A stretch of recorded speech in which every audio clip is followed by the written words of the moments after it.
de la crisis que estamos viviendo.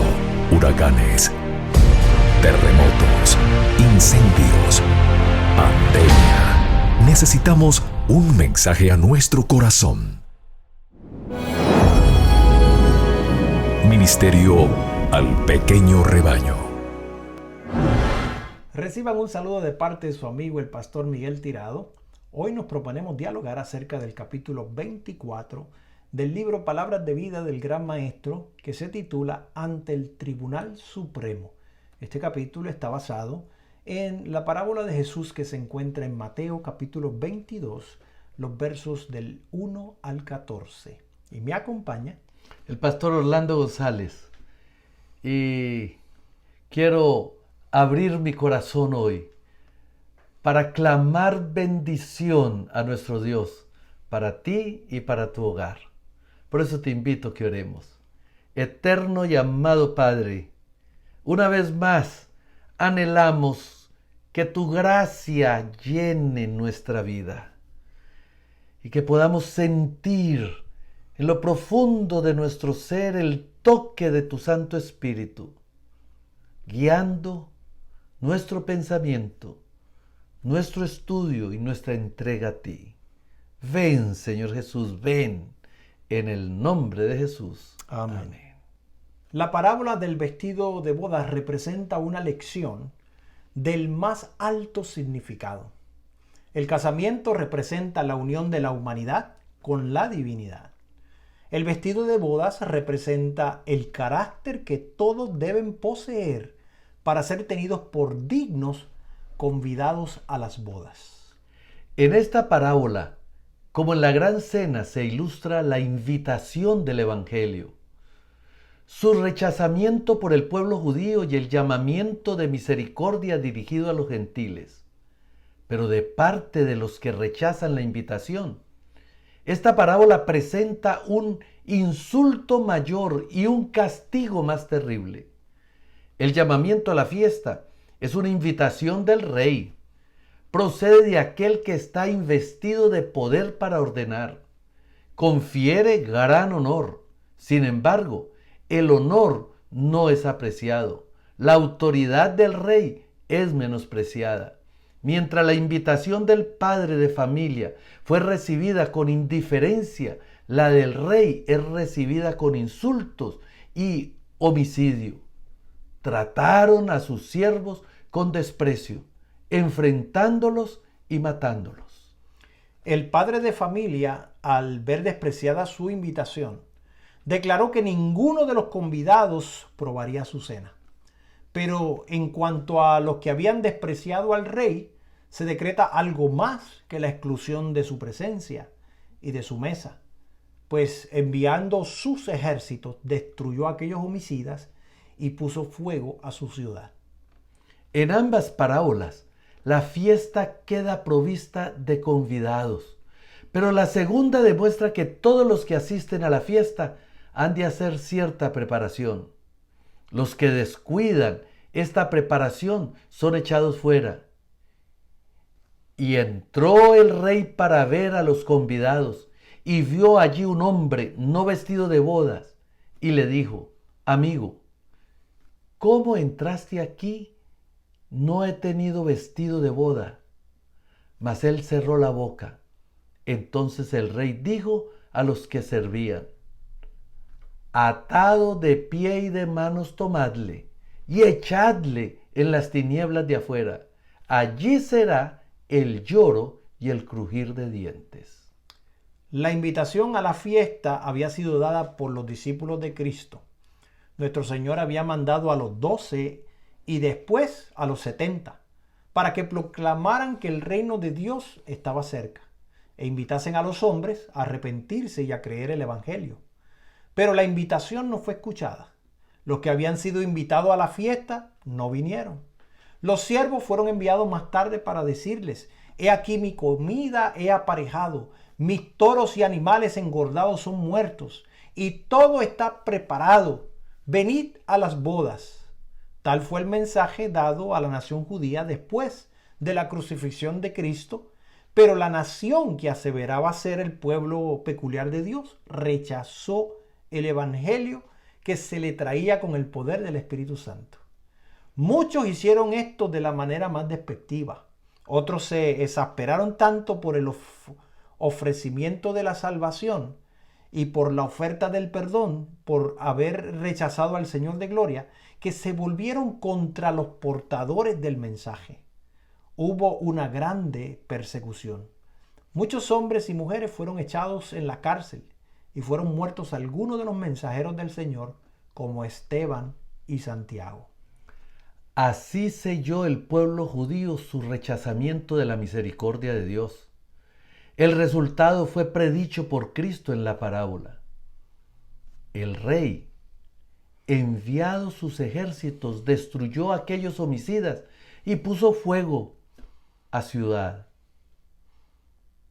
El juicio pronunciado vino sobre los judíos en la destrucción de Jerusalén y la dispersión de la nación. La tercera invitación a la fiesta representa la proclamación del evangelio a los gentiles. El rey dijo: las bodas a la verdad está aparejada, mas los que eran llamados no eran dignos. Id pues a las salidas de los caminos y llamad a las bodas a cuantos hallaréis. Los siervos del rey salieron por los caminos y juntaron a todos los que hallaron, juntamente malos y buenos. Era una compañía heterogénea. Algunos no tenían mayor respeto por quien daba la fiesta que aquellos que habían rechazado la invitación. Los que fueron primeramente invitados no podían consentir, pensaban ellos, en sacrificar ninguna ventaja mundanal para asistir al banquete del rey. Y entre los que aceptaron la invitación había algunos que solo pensaban en su propio beneficio. Vinieron para disfrutar del banquete, pero no por el deseo de honrar al rey. Cuando el rey vino a ver a los convidados, se reveló el verdadero carácter de todos. Para cada uno de los convidados a la fiesta se había provisto un vestido de bodas. Este vestido era un regalo del rey al usarlo. Los convidados mostraban su respeto por el dador de la fiesta. Pero un hombre estaba aún vestido con sus ropas comunes. Había rehusado hacer la preparación requerida por el rey. Desdeñó usar el manto provisto por el gran costo. De esta manera insultó a su señor. A la pregunta del rey: ¿cómo entraste aquí no teniendo vestido de boda? No pudo contestar nada. Se condenó a sí mismo. Entonces el rey dijo: atado de pies y de manos, tomadle y echadle en las tinieblas de afuera. El examen de los convidados a la fiesta la hace el rey. Representa una obra de juicio. Los convidados a las fiestas del Evangelio son aquellos que profesan servir a Dios, aquellos cuyos nombres están escritos en los libros de la vida. Pero no todos los que profesan ser cristianos son verdaderos discípulos. Antes que se dé la recompensa final, debe decidirse quiénes son idóneos para compartir la herencia de los justos. Esta decisión debe hacerse antes de la segunda venida de Cristo en las nubes de los cielos, porque cuando Él venga, traerá su galardón consigo, para recompensar a cada uno según fuere su obra. Antes de su venida, pues habrá sido determinado el carácter de la obra de todo hombre, y a cada uno de los seguidores de Cristo le habrá sido fijada su recompensa de acuerdo con sus obras. Mientras los hombres moran todavía en la tierra, se verifica la obra del juicio investigador en los atrios del cielo. Delante de Dios pasa el registro de la vida de todos sus profesos seguidores. Todos son examinados según lo registrado en los libros del cielo, y según sus hechos queda para siempre fijado el destino de cada uno. El vestido de boda de la parábola representa el carácter puro y sin mancha que poseerán los verdaderos seguidores de Cristo.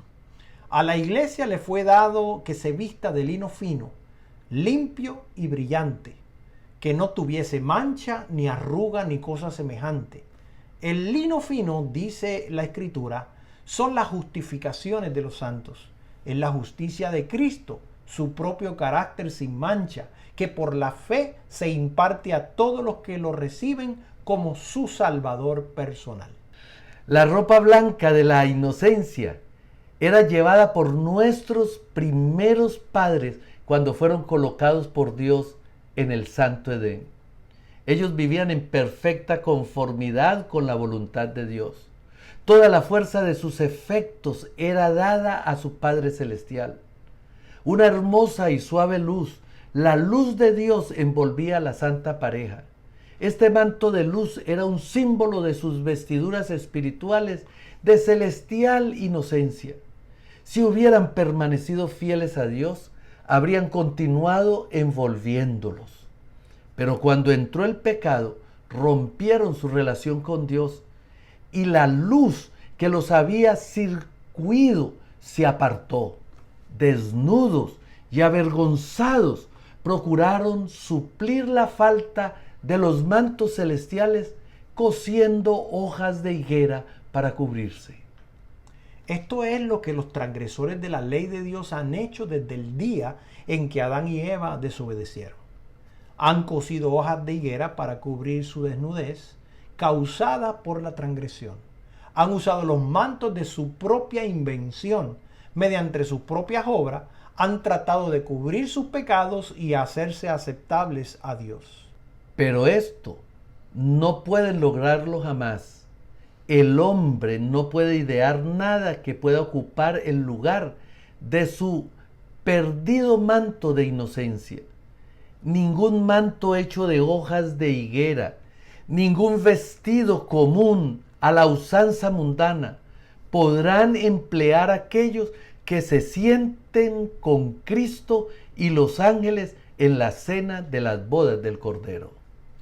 Únicamente el manto que Cristo mismo ha provisto puede hacernos dignos de aparecer ante la presencia de Dios. Cristo colocará este manto, esta ropa de su propia justicia sobre cada alma arrepentida y creyente. Yo te amonesto, dice él, que de mí compres vestiduras blancas, para que no se descubra la vergüenza de tu desnudez. Este manto tejido en el telar del cielo no tiene un solo hilo de invención humana. Cristo, en su humanidad, desarrolló un carácter perfecto y ofrece impartirnos a nosotros este carácter. Como trapos asquerosos son todas nuestras justicias. Todo cuanto podamos hacer por nosotros mismos está manchado por el pecado. Pero el Hijo de Dios apareció para quitar nuestros pecados y no hay pecado en él. Se define el pecado como la transgresión de la ley, pero Cristo fue obediente a todo requerimiento de la ley. Él dijo de sí mismo: me complazco en hacer tu voluntad, oh Dios mío, y tu ley está en medio de mi corazón. Cuando estaba en la tierra, dijo a sus discípulos: he guardado los mandamientos de mi Padre. Por su perfecta obediencia ha hecho posible que cada ser humano obedezca los mandamientos de Dios. Cuando nos sometemos a Cristo, el corazón se une con su corazón. La voluntad se fusiona con su voluntad. La mente llega a ser una con su mente. Los pensamientos se sujetan a él. Vivimos su vida. Esto es lo que significa estar vestidos con el manto de justicia.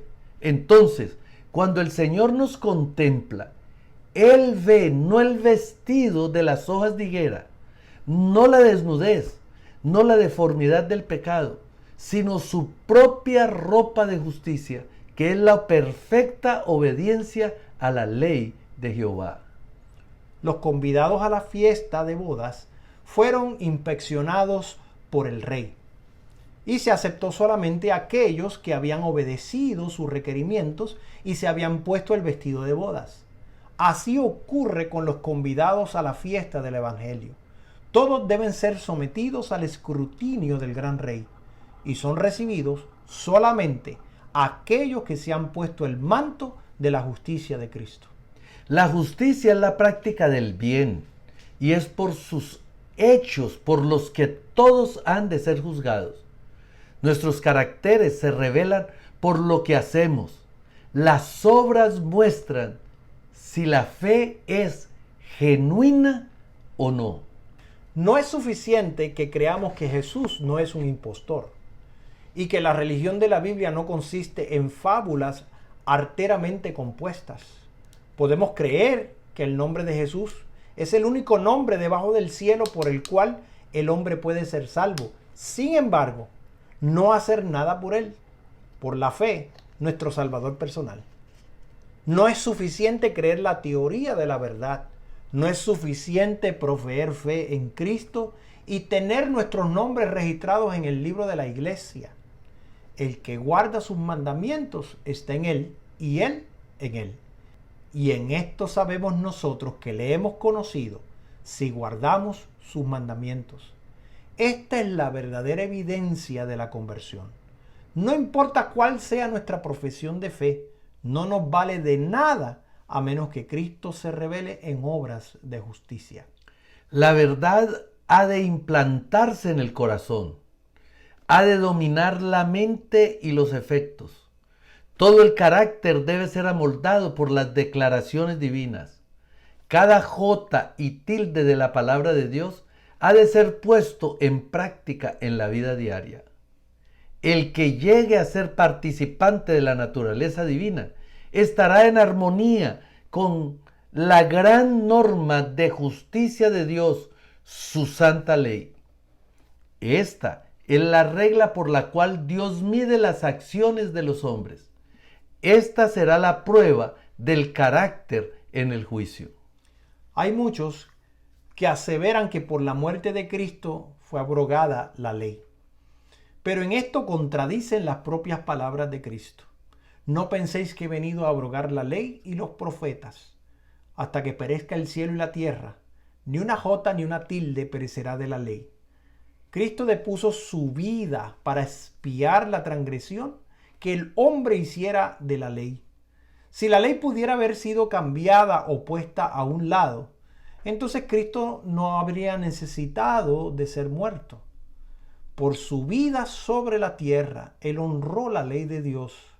Por su muerte la estableció. Él dio su vida como sacrificio, no para destruir la ley de Dios, no para crear una norma inferior, sino para que la justicia pudiera ser mantenida, para demostrar la inmutabilidad de la ley, para que permaneciera para siempre. Satanás había aseverado que era imposible para el hombre obedecer los mandamientos de Dios. Y es cierto que con nuestra propia fuerza no podemos obedecerlos. Pero Cristo vino en forma humana y por su perfecta obediencia probó que la humanidad y la divinidad combinadas pueden obedecer cada uno de los preceptos de Dios.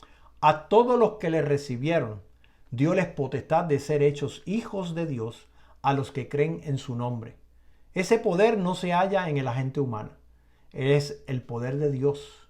Cuando un alma recibe a Cristo, recibe poder para vivir la vida de Cristo. Dios exige que sus hijos sean perfectos. Su ley es una copia de su propio carácter y es la norma de todo carácter. Esta norma infinita es presentada a todos a fin de que no haya equivocación respecto a la clase de personas con las cuales Dios ha de formar su reino. La vida de Cristo sobre la tierra fue una perfecta expresión de la ley de Dios. Y cuando los que pretenden ser hijos de Dios llegan a ser semejantes a Cristo en carácter, serán obedientes a los mandamientos de Dios. Entonces el Señor puede con confianza contarlos entre el número que compondrá la familia del cielo. Vestidos con el glorioso manto de justicia de Cristo, poseen un lugar en el banquete del Rey. Tienen derecho a unirse a la multitud que ha sido lavada con sangre. El hombre que vino a la fiesta sin el vestido de boda representa la condición de muchos de los habitantes de nuestro mundo actual. Profesan ser cristianos, reclaman las bendiciones y los privilegios del Evangelio, sin embargo, no sienten la necesidad de una transformación del carácter. Jamás han sentido un verdadero arrepentimiento por el pecado. No se dan cuenta de su necesidad de Cristo y de ejercer fe en Él. No han vencido sus tendencias heredadas o sus malos hábitos cultivados. Piensan, sin embargo, que son bastante buenos por sí mismos y confían en sus propios méritos en lugar de esperar en Cristo. Habiendo oído la palabra, vinieron al banquete, pero sin haberse puesto el manto de la justicia de Cristo. Muchos de los que se llaman cristianos son meros moralistas humanos. Han rechazado el don que podía haberlos capacitado para honrar a Cristo representándolo ante el mundo. La obra del Espíritu Santo es para ellos una obra extraña. No son hacedores de la palabra. Los principios celestiales que distinguen a los que son uno con Cristo de los que son uno con el mundo ya casi no se pueden distinguir. Los profesos seguidores de Cristo no son más un pueblo separado y peculiar. La línea de demarcación es borrosa. El pueblo se está subordinando al mundo, a sus prácticas, a sus costumbres, a su egoísmo. La iglesia ha vuelto al mundo en la transgresión de la ley, cuando el mundo debiera haber vuelto a la iglesia por la obediencia al decálogo. Diariamente la iglesia se está convirtiendo al mundo. Todos estos esperan ser salvos por la muerte de Cristo, mientras rehúsan vivir una vida de sacrificio propio. Ensalzan las riquezas de la abundante gracia y pretenden cubrirse con una apariencia de justicia, esperando ocultar de esa manera sus defectos de carácter, pero sus esfuerzos serán vanos en el gran día de Dios. La justicia de Cristo no cubrirá ningún pecado acariciado. Puede ser que un hombre sea transgresor de la ley en su corazón. No obstante, si no comete un acto exterior de transgresión, puede ser considerado por el mundo como un hombre de gran integridad. Pero la ley de Dios mira los secretos del corazón. Cada acción es juzgada por los motivos que le impulsaron. Únicamente lo que está de acuerdo con los principios de la ley de Dios soportará la prueba del juicio. Dios es amor. Él mostró ese amor en el don de Cristo, cuando Él dio a su Hijo unigénito para que todo aquel que en Él cree no se pierda, mas tenga vida eterna. No le negó nada a su posesión adquirida.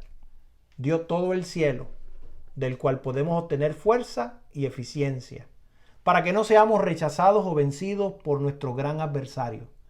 Pero el amor de Dios no lo induce a disculpar el pecado. No lo disculpó en Satanás, no lo disculpó en Adán o en Caín, ni lo disculpará en ningún otro de los hijos de los hombres. Él no tolerará nuestros pecados, ni pasará por alto nuestros defectos de carácter. Espera que los venzamos en su nombre. Los que rechazan el don de la justicia de Cristo están rechazando los atributos del carácter que había en ellos, hijos e hijas de Dios. Están rechazando lo único que podrían capacitarlos para ocupar un lugar en las fiestas de las bodas. En la parábola, cuando el rey preguntó, ¿cómo entraste aquí no teniendo vestido de boda? El hombre quedó mudo. Así ocurrirá en el gran día del juicio. Los hombres pueden disculpar ahora sus defectos de carácter, pero en aquel día no tendrán excusas que presentar. Las iglesias profesas de Cristo de esta generación disfrutan de los más altos privilegios. El Señor ha sido revelado con una luz cada vez mayor. Nuestros privilegios son mucho más grandes de los del antiguo pueblo de Dios. No solo poseemos la gran luz confiada a Israel, sino que tenemos la creciente evidencia de la gran salvación que nos ha sido traída por Cristo. Aquello era el tipo y símbolo para los judíos, en una realidad para nosotros. Aquello que era tipo y símbolo para los judíos es una realidad para nosotros. Ellos tenían la historia del Antiguo Testamento. Nosotros tenemos eso y también tenemos el Nuevo Testamento. Tenemos la seguridad de un Salvador que ha venido, que ha sido crucificado y que ha resucitado y que junto al sepulcro de José proclamó: yo soy la resurrección y la vida. En virtud del conocimiento que poseemos de Cristo y su amor, el reino de Dios es puesto en medio de nosotros. Cristo nos es revelado en sermones y nos es cantado en himnos. El banquete espiritual nos es presentado con una rica abundancia. El vestido de bodas, provisto a un precio infinito, es ofrecido gratuitamente a cada alma. Mediante los mensajeros de Dios, nos son presentadas la justicia de Cristo, la justificación por la fe y las preciosas y grandísimas promesas de la palabra de Dios, el libre acceso al Padre por medio de Cristo, la consolación del Espíritu y la bien fundada seguridad de la vida eterna en el reino de Dios. ¿Qué otra cosa podría hacer Dios que no haya hecho para proveer la gran cena, el banquete celestial? Los ángeles ministradores del cielo dicen: la obra que se nos comisionó realizar ya ha sido cumplida. Hemos hecho retroceder el ejército de los ángeles malos. Hemos enviado claridad y luz a las almas de los hombres, despertando el recuerdo del amor de Dios expresado en Jesús. Hemos atraído sus miradas a la cruz de Cristo. Sus corazones fueron profundamente conmovidos por una conciencia del pecado que crucificó al Hijo de Dios. Fueron convencidos del pecado. Comprendieron los pasos que han de tomarse en la conversión. Sintieron el poder del Evangelio. Sus corazones fueron enternecidos al considerar la dulzura del amor de Dios. Contemplaron la hermosura del carácter de Cristo. Pero la mayoría, todo esto fue en vano. No quisieron abandonar sus propios hábitos y su carácter. No se quitaron los vestidos terrenales a fin de ser cubiertos con el manto celestial. Sus corazones fueron dados a la codicia. Amaron la asociación del mundo más que a su Dios. Solemne será el día de la decisión final. En visión profética, el apóstol Juan lo describe de esta manera: vi un gran trono blanco y al que estaba sentado sobre él, de delante del cual huyó la tierra y el cielo, y no fue hallado el lugar de ellos.